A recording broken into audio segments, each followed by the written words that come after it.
8 বিভাগীয় শহরে পূর্ণাঙ্গ ক্যান্সার, কিডনি ও হৃদরোগ চিকিৎসা কেন্দ্র স্থাপন প্রকল্পের আওতায় সেন্ট্রাল এয়ার কন্ডিশনিং ব্যবস্থাপনা শিখতে গণপূর্ত অধিদপ্তরের শীর্ষ 8 কর্মকর্তা যাচ্ছেন যুক্তরাষ্ট্র। তাদের মধ্যে রয়েছেন খোদ প্রকল্প পরিচালকও। সরকারি এ সফরের অফিসিয়াল প্রোগ্রামের নাম heating, ventilation and air conditioning system training.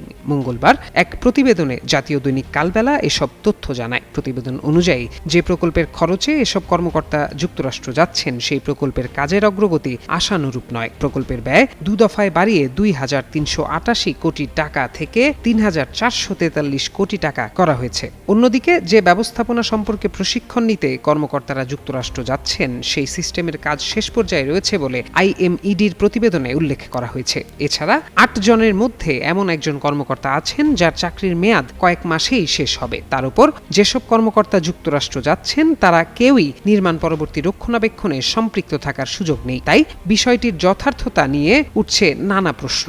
8 কর্মকর্তার সফরের বিষয়ে স্বাস্থ্য ও পরিবার কল্যাণ মন্ত্রী সরদার মোহাম্মদ সাখাওয়াত হোসেন গণমাধ্যমকে বলেন, বিষয়টি তার জানা নেই। এ ব্যাপারে খোঁজ নিয়ে খতিয়ে দেখার আশ্বাস দেন তিনি।